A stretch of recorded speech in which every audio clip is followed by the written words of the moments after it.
పార్టీలో జరుగుతున్న పరిణామాలతో కార్యకర్తలు కలత చెందుతున్నారని కాంగ్రెస్ ఎమ్మెల్సీ జీవన్ రెడ్డి అన్నారు. పార్టీ ఫిరాయింపులకు పాల్పడితే వెంటనే సభ్యత్వం రద్దయ్యేలా ఎన్నికల మేనిఫెస్టోలో హామీ ఇచ్చామని చెప్పారు.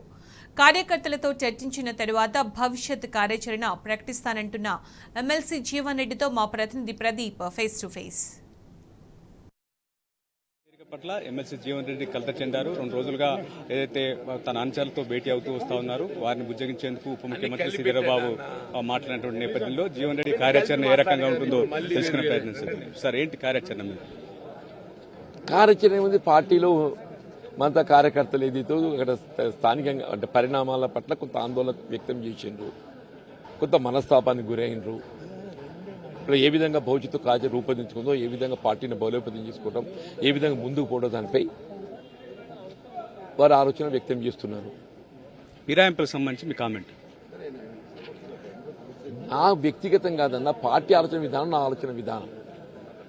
నా వ్యక్తిగత పార్టీ ఆలోచన విధానం నా ఆలోచన విధానం. కాంగ్రెస్ పార్టీ ఎన్నికల ప్రణాళికలో మేము పేర్కొన్నాం, పార్టీ ఫిరాయింపులను ఏదైతుందో నిలువరింప చేయడానికి ఎవరైనా సభ్యుడు పార్టీ ఫిరాయించినట్టయితే సభ్యత్వం ఆటోమేటిక్ రద్దయ్యే విధంగా మేము చట్టంలో మార్పు చేస్తామని చెప్పని అఖిల భారత కాంగ్రెస్ పార్టీ పార్లమెంట్ ఎన్నికల్లో పాంచి న్యాయలో ఇదొక భాగంగా పేర్కొన్నాను. దానికి అనుగుణంగా నేను నా అభిప్రాయం వ్యక్తం చేస్తున్నా. నా వ్యక్తిగత అభిప్రాయం కాదు ఇది. గతం కూడా రాజీవ్ గాంధీ గారు రూపొందించిన చట్టానికి అనుగుణంగా నేను మాట్లాడినా, ఇవాళ కూడా ఇది అఖిల భారత కాంగ్రెస్ పార్టీ రూపొందించిన చట్టానికి అనుగుణంగా నేను మాట్లాడతాను. హైకమాండ్ నోటీసులు లేకుండా చేరికలు జరుగుతున్నాయి అనుకోవచ్చు?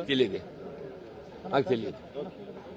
సీనియర్లు జూనియర్లు, అదే కొత్తగా వచ్చిన వారు, పాత కాంగ్రెస్ లకు సంబంధించి కొద్దిగా విభేదాలున్నాయి, వారిని పట్టించుకోవడం లేదు. అందులో భాగంగానే జీవన్ రెడ్డికి పొమ్మని లేక పొగపెడుతున్నారా అనుకోవచ్చా? ఐ డోంట్ థింక్ నన్ను ఏదో బయటకే పంపించాలని చెప్పి నేనే జరుగుతుందని చెప్పి నేనైతే ఇంతవరకు భావిస్తున్నాను. చూద్దాం, లెటర్స్ అటువంటి పరిస్థితి ఉత్పన్నమైతే. రాజీనామా చేస్తాను ఎమ్మెల్సీ పదవికి అన్నారు, అదే ఆలోచనలో ఉన్నారా? మళ్ళీ ఏమన్నా దానికి ఎమ్మెల్సీ పదవికి రాజీనామా చేస్తాను, పార్టీ నిర్ణయం ప్రకారమే ఫిరాయింపులకు సంబంధించి తన అభిప్రాయాన్ని వ్యక్తం చేస్తామని చెప్పి జీవన్ రెడ్డి చెప్తాను. కెమెరామెన్ శైల్తో ప్రదీప్ టీ న్యూస్ హైదరాబాద్.